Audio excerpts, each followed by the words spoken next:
End of days and IDs, interdimensionals, part 3. Some of this, what I'm going to be talking about, I have read and understood by the work of different shamans on consciousness. Very specifically, one of the shamans called Sacred Fire. But I've been diving into just a lot of, well, really anything I can find on the different ages. What was it like as we travel through the Mazzaroth, the 12 zodiac signs? What was the consciousness? What was the lifestyle? What was the people? So I use the word shaman and prophet interchangeably. I mean the same thing. So I don't like to use the word prophet too much because that's got so much social media stigma to it, and every other person's a prophet today, and the office of the prophet is gone.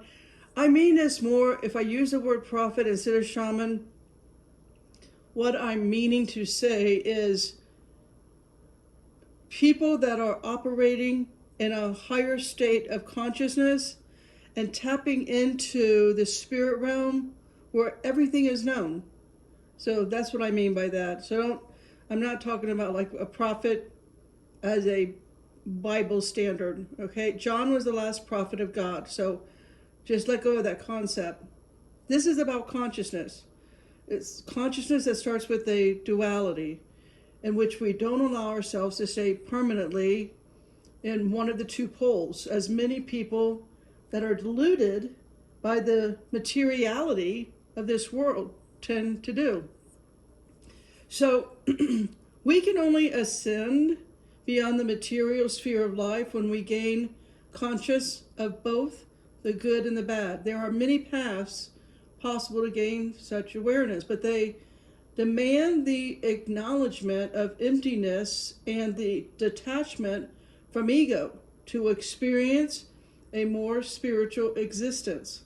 It's only when we detach ourselves from ego, what we want and who we are, that we can start looking at other people as they truly are and not as they seem to be, not their personality, not their ego, but who they are, their blueprint as a soul and their soul experiences, their true spiritual signature, if you will. Think of it that way. So society's been denying this stage, and that's why more people truly are suffering in the world. The homelessness now is out of control. We've never had that kind of homelessness that we have now. Technology provides the illusion of development, but human beings, right, we collectively, humans, mankind, we're not really developing as spiritual beings, or at least not the ones that don't know about the difference between love and admiration. We collectively need to admire what we want in the person that has it. It's called idolatry. And it shouldn't be only something that the other person possesses, but also qualities that we can feel. That's when we can truly appreciate a person and learn to respect his, her existence in the world from appreciation and respect. We can learn to love.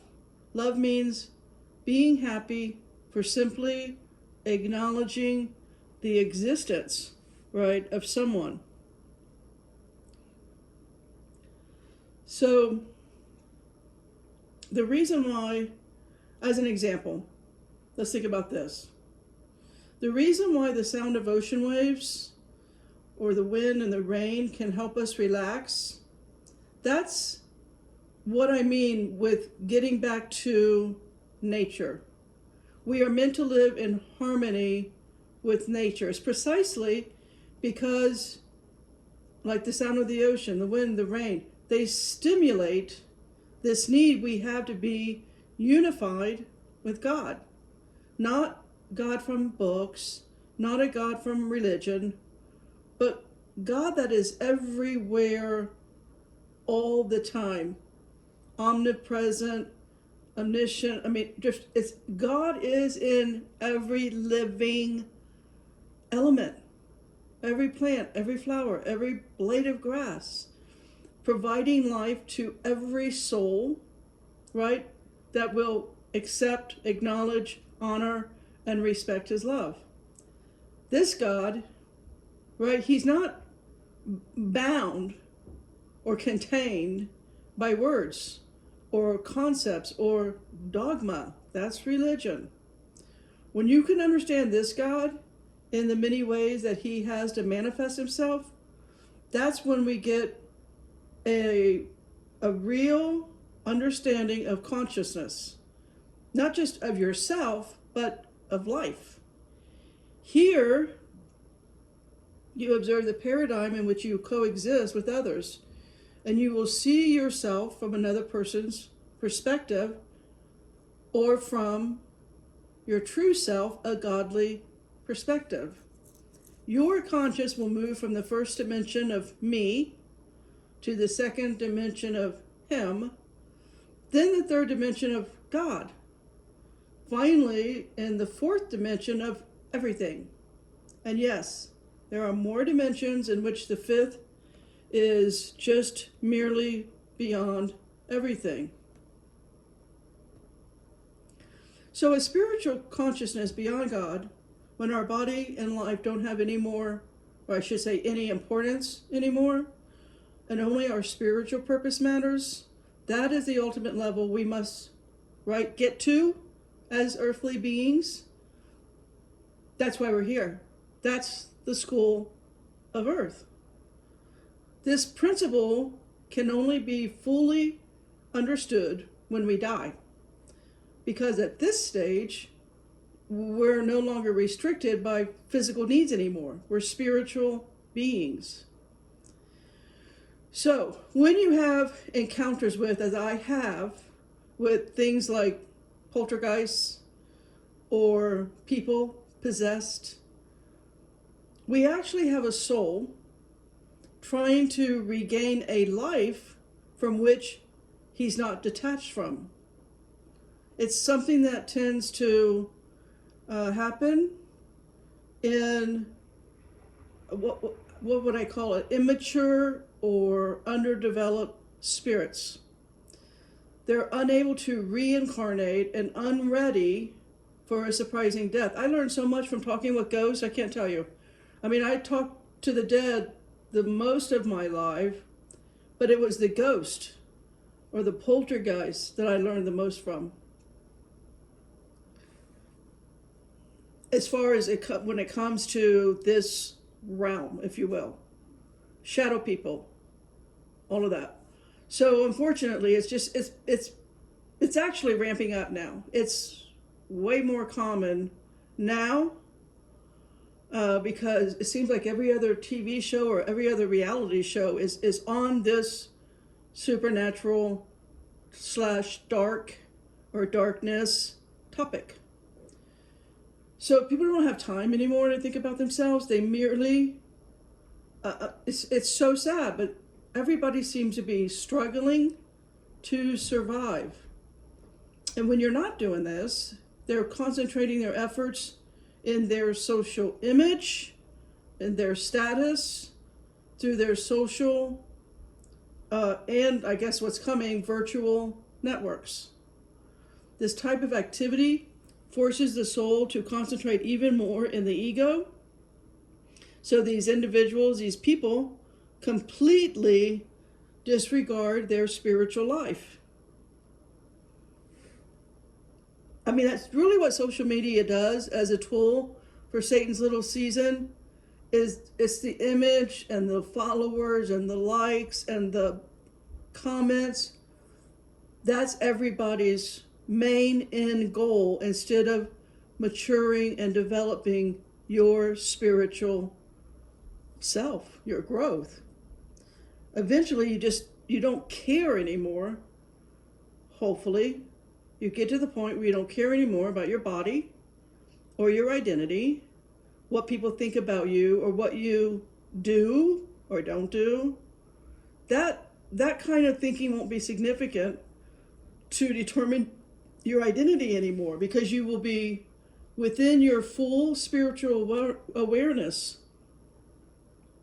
And once you reach this state, you'll go beyond any pain in your body and soul, and you won't feel both, right? You'll be your true, authentic, genuine self. Only inner peace and gnosis, spiritual wisdom. But not just spiritual wisdom that helps the soul, but necessary, a key word today, common sense wisdom to make right, proper choices. The soul itself is pure, but it becomes impure throughout the progressive corruption of the material world, in which the unclean spirits, demons, are trapped. Illusion and fear leads to suffering, because both are the, I guess I would say, the avenues, the portal, the way in of possession, the vehicle, the stargate, however you want to think about that. Being in illusion and fear is a doorway of possession. Only a world in which both spirits and incarnated people are in peace. A peace that is organized, right? That's why shamans were so important for eons throughout the ages. I don't know how many ages there have been. Millions, maybe? It doesn't really matter. In many tribes around the world, instinctively, human beings have always known this.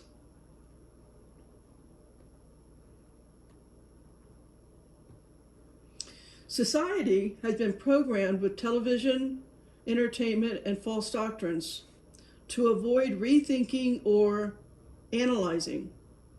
We just accept, right, conducting itself into a new form of slavery. That's why the vast majority of humans on Earth have thoughts and lives that are of no value. Right? They're not contributing. This kind of, I don't know, I don't want to use the word useless, because humans are not useless, but I'm saying their thoughts and their agenda doesn't contribute to the maturity of their spiritual reality of who they are. So the consequence of such habit is the incapability to understand moral and common good, or ethics. The devastation of Earth and humanity, right, with all of the wars, the crime, it's been pulling back the evolution of literally souls. Because humans have not developed, mankind has not developed the ability to understand themselves in that interaction. Education,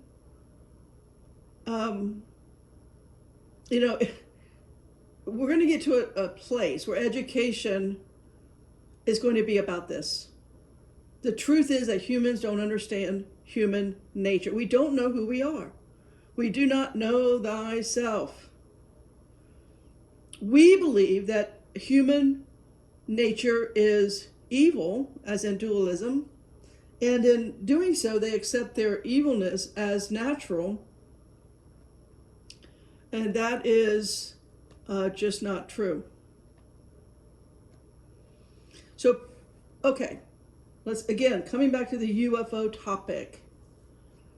People that are making fun of UFO theories, as they did since Roswell, since 1947. They make fun. It's been a laughing, giggling matter.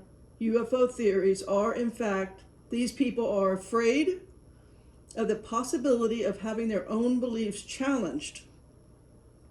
And they end up pushed below the levels of social awareness. So people also that ridicule, right, inventions, ideas, leaders, or like the stuff that I'm talking about, going against mainstream, going against, indoctrination. Those that can spiritually travel to other dimensions or other realities, parallel worlds, they are not afraid. And Jesus talked about this. When Jesus, the parable, I tell you, if you even lust after another woman, it's worse than if you fornicated with her. To understand that concept a little better, okay, for example, if you're having sex with your husband and in your head you're seeing the guy at the office, right? The guy next door, whatever it is. You're thinking about and imagining someone else. That's a parallel reality. That's what I mean when I talk about dimensions of reality. You just fornicated with your imaginary lover and produced offspring that looks like him. Now, you're never going to be able to burn off that karma. You're never going to interact because you just created a parallel reality. You created another dimension running alongside yours. For every single thought, every thought becomes real. It's a reality. And you're going to be, that's karma, since you can't jump into that reality unless you're spiritually mature enough. You can't burn off that karma. You can't undo that lust. That lust is going to take a thought form and it's going to just build out for generations. Are you understand? It's a concept that I know is beyond most people's thinking, but we live in a supernatural world and we're supernatural beings, and that is the power of your thoughts. That is the power of your imagination. That is the power of your lust. It all becomes very real. I've traveled it. I've seen it. I didn't understand at the time what I was seeing.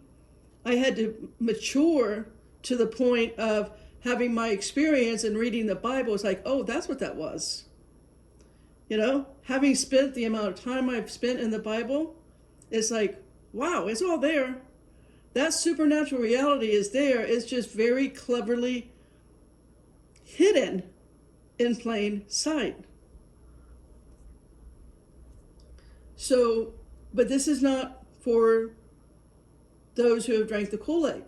This is for a higher consciousness, maybe 5 or 10 years down the road. Most likely when I no longer am walking planet Earth, right? So back to those who spiritually travel to other dimensions and realities. They are not afraid to see what their conscious can accept. They will always be able to deal with these things, accept them, and welcome them as part of their mission. I understand it now. I understand all of my supernatural experience I had. The Bible made sense of it for me. Only then can you become channelers, right, of non-earthly spirits, or understand the conscience of God, or predict the future, or understand the past, living beyond the structures of 3D reality.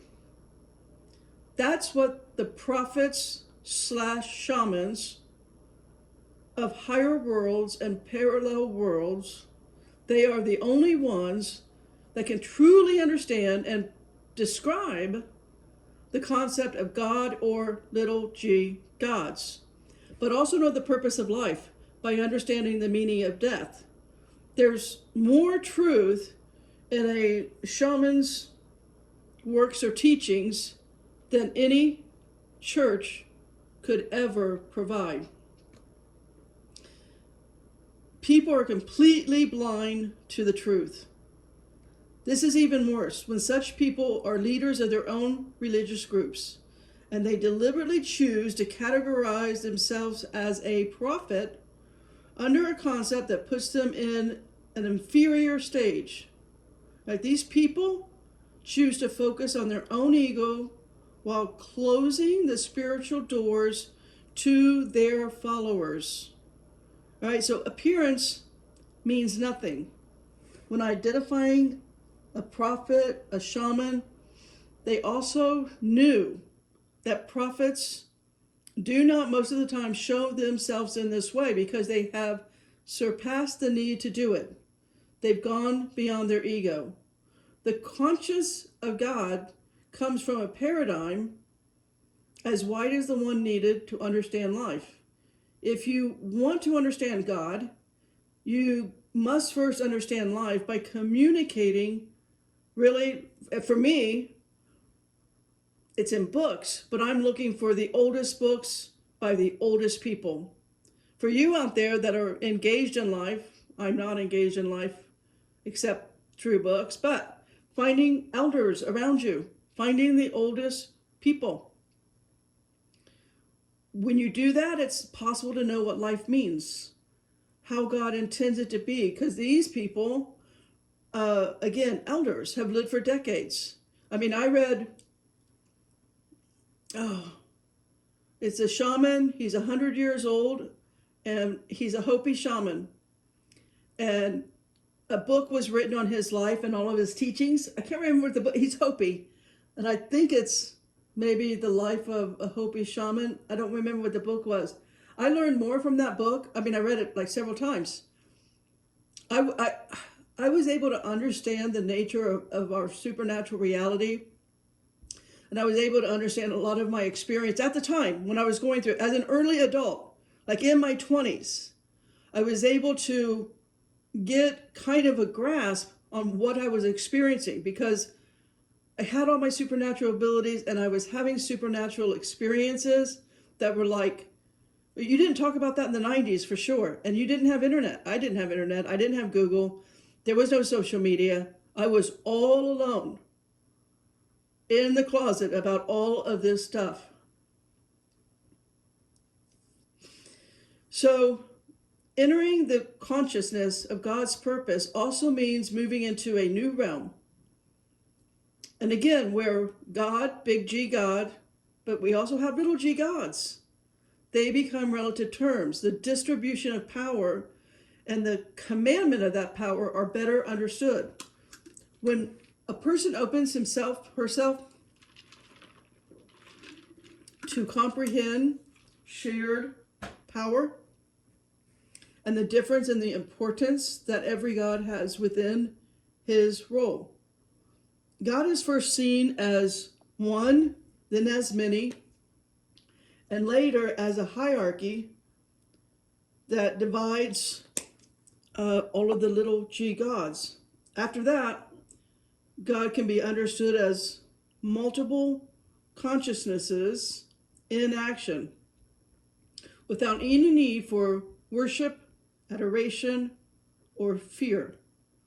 The consciousness of God finishes in the refusal for worship by becoming one with God and knowing respect towards any God among gods. Remember that Psalm 82? At this point, only eternal life is worshipped. Should I repeat that? Only eternal life is worshipped. That's where infinite spirituality in all creatures in the entire universe, we wake up to our role as a little g God, part of the big, or is that actually capital G God?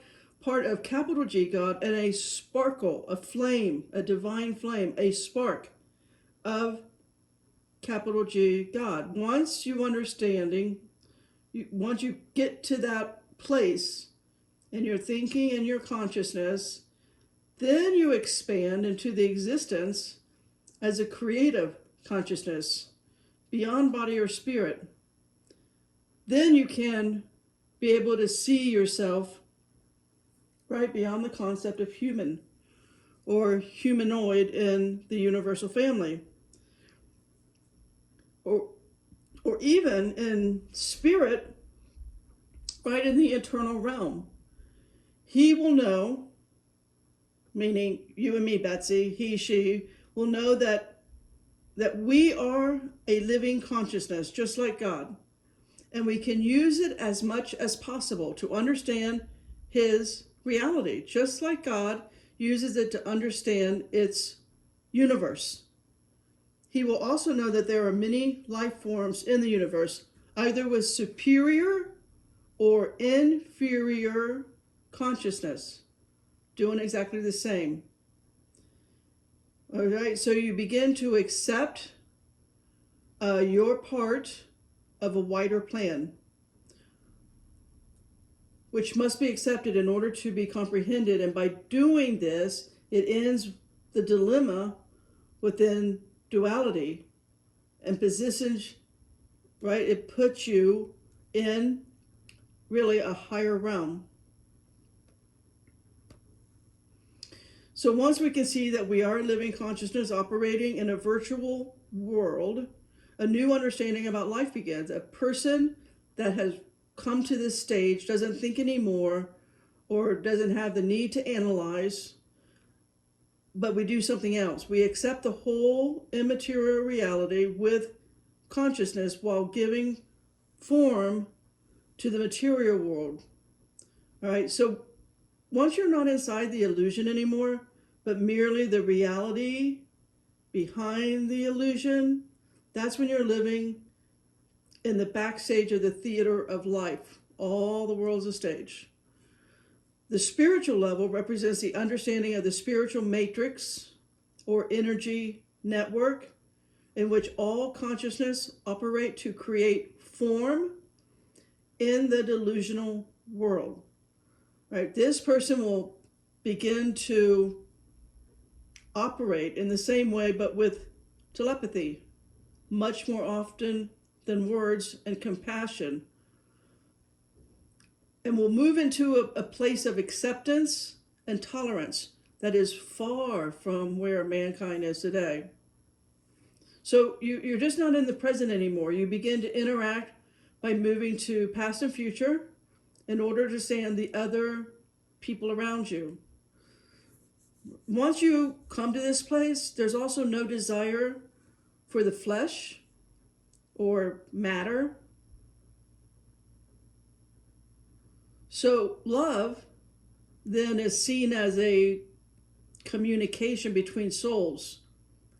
And the personality now becomes an illusion, right? Or an obstacle in your path to enlightenment. So as a consequence, there's no more anxiety regarding present time or speed or accomplishments. Being conscious of past, present, and future will have the same value. At this point, karma can be understood. And this achievement allows one to go beyond present existence into your actual spiritual purpose. That is a perspective, a full understanding of compassion, love, and justice in the purest forms. So let's wrap up. This is where intuitive knowledge and awareness by conscious awakening becomes physical. In order to transmit what human words and thoughts cannot anymore, the physical form here expressed is shown in the most subtle ways. So, specific words that can change us if combined in specific ways, such as what Jesus did with his parables. The ones holding the power have to struggle to be seen and perceived in society by using the same tool others will also use to express lies and mislead people into where we are today, the kingdom of the doomed. So true shamans don't desire any admiration. They don't want to be worshipped for their work. They only want respect and acceptance as they're fulfilling a mission needed by the entire universe. Another misunderstanding about real shamans or prophets is the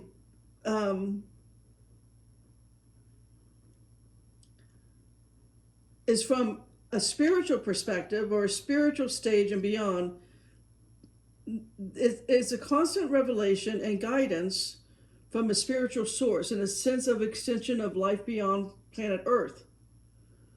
Those that experience, they aren't alive anymore, not in the way people recognize life. They are inside another realm already. I don't know how to explain in deeply my experiences in the astral travel when I was practicing with a real shaman. Again, back in the 90s, back in my early days, my early training, I did practice a lot. And the experiences I had was in seeing the future, like moving through the astral realms and seeing the future and understanding, because I was psychic. I don't know if I want to say psychically, because it was a psychic thing. I was under the training and guidance of a shaman that lived like 1,000 years ago. And he could appear to me and teach me. I'll have to sit down maybe tomorrow and try to put words to the experiences I had. And I just can't do it right now. But I'll do my best to put words to experiences that were supernatural, that at the time I understood because it was a feeling, but today I don't have a vocabulary for it. So for now, Potter out. Amen.